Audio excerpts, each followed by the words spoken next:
नमस्कार मंडळी, कसे आहात तुम्ही सगळेजण? आशा करेल की तुम्ही स्वस्त आणि मस्तच असाल. चला तर मग रेसिपीला सुरुवात करूया. हा नाश्ता ना आपण फक्त 5 मिनिटात बनवून रेडी करणार आहोत. अतिशय सोपा आणि टेस्टी हा नाश्ता असणार आहे. त्यासाठी ना रेसिपी कुठे न स्किप करता शेवटपर्यंत नक्की पहा. सर्वात आधी आपण 1 वाटी भरून बेसनाचे पीठ घेतलं आहे. हो, आपण बेसनचे पीठ आणि तांदळाच्या पिठापासून हा नाश्ता बनवणार आहोत आणि त्याच वाटीने मोजून मी आता 1 वाटी भरून तांदळाचे पीठ घेतले. हवं तर तुम्ही तांदळाच्या पिठाच्या ऐवजी रवाचाही वापर करू शकता. आता आपण थोडं थोडं पाणी घालून याचे मस्त असं सैलसर असं बॅटर तयार करून घेणार आहोत. आणि हो मंडळी, तुम्हाला एक निवेदन आहे, जर तुम्ही आपल्या चॅनलवरती नवीन असाल ना तर चॅनलला सबस्क्राईब करून घ्या आणि व्हिडिओ थोडा जरी आवडला तर व्हिडिओला लाईक करून कमेंटमध्ये तुमच्या गावाचे नाव मात्र लिहायला विसरू नका, जेणेकरून ना मी तुमचे आभार व्यक्त करू शकेल. आता मस्त आपलं पातळ आणि सैलसर असं बॅटर रेडी झालं आहे. बघू शकता, थोडं थोडं पाणी घालून आपण हे बॅटर मस्त आता रेडी करून घेतलेलं आहे. मी तुम्हाला चम्मचच्या मदतीने दाखवतेच की आपल्याला कुठल्या प्रकारे हे बॅटर हवं आहे. बघा, एकदम छान पातळही नाही आणि जास्त घट्टही नाही, एकदम असं सैलसर आपल्याला हे बॅटर रेडी करायचे. आता मध्यम आकाराचा चिरलेला कांदा आपण याच्यामध्ये घालून घेऊया.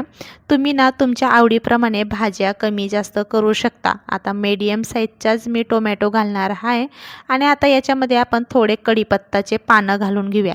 कढीपत्ता ऑप्शनल आहे, हवं तर तुम्ही स्किपही करू शकता आणि घातलं तर अतिउत्तम. आता भरपूर अशी हिरवी गार चिरलेली आपण याच्यामध्ये कोथिंबीर घालूया आणि आता हे सगळं आपण मिक्स करून घेऊया. याच्यामध्ये ना तुम्ही बीट, गाजर वगैरे किंवा पालक हेही घालू शकता. एकदम छान पौष्टिक हा नाश्ता बनवून आपला रेडी होतो. आता थोडी हिरवी आणि लाल मिरची आता याच्यामध्ये मी बारीक चिरून घालणार आहे. बघा, सगळं आपण आता हे घालून मिक्स करून घेऊया आणि चिमूटभर आता आपण हळद घालतोय आणि थोडं मी अख्खा जिऱ्याचा वापर केला आहे. हवं तर तुम्ही जिरे पावडरचाही वापर करू शकता आणि थोडे मी आता याच्यामध्ये ओवा घालते.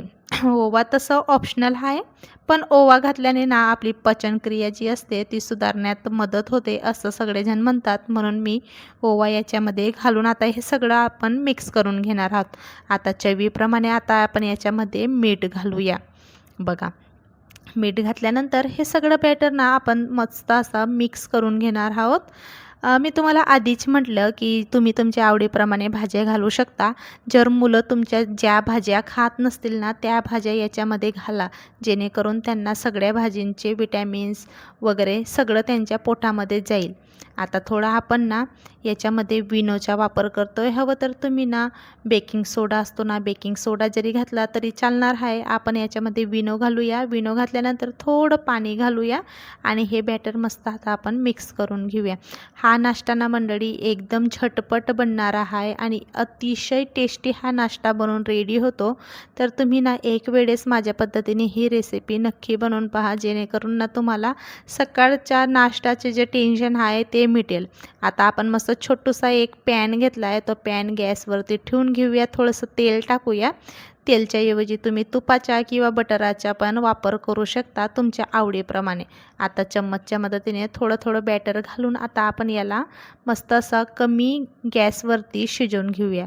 बघा, थोडी मी प्लेट ठेवली. प्लेट ठेवल्यानंतर आता प्लेट आपण काढूया आणि बघू शकता एका साईडने हा बन डोसा आहे ना तो मस्त असा क्रिस्पी फ्राय होऊन रेडी झाला आहे. थोडं तेल घालून परत आपण याला दुसऱ्या बाजूने खरपूस असा रंग येईपर्यंत, खरपूस असं भाजेपर्यंत याला तयार करून घेऊया. अतिशय सोपी आणि टेस्टी रेसिपीसाठी ना आपल्या चॅनलला सबस्क्राईब करून घ्या आणि तुमच्या प्रतिक्रिया सांगायला मात्र विसरू नका. आता बघा, आपला मस्त हा पहिला नाश्ता रेडी झाला आहे. आता दुसरा नाश्ताही याच पद्धतीने आपण रेडी करून घेऊया. अतिशय सोपी रेसिपी आहे आणि कमी वेळेत बनणारी रेसिपी आहे. जर संध्याकाळची चहासोबत किंवा सकाळी तुमच्या मुलांना लंच बॉक्स द्यायचा असेल तेव्हा ही रेसिपी तुम्ही बनवून तयार करून देऊ शकता. अतिशय टेस्टी आणि युनिक रेसिपी आहे. बघा, बाहेरून मस्त असं क्रिस्पी आणि आतून मस्त असं मऊसर हा नाश्ता आपला बनवून रेडी झाला. आता या रेसिपीला आपण काय नाव द्यावं हे तुम्ही मला कमेंटमध्ये सांगा. मी तर बन डोसाच म्हणेल, कारण मला बन डोसासारखीच ही रेसिपी वाटली. तुम्ही टोमॅटो केचप किंवा हिरव्या चटणीसोबत जरी हा नाश्ता सर्व केला ना तरी अतिशय टेस्टी ही रेसिपी लागणार आहे. चला भेटूया.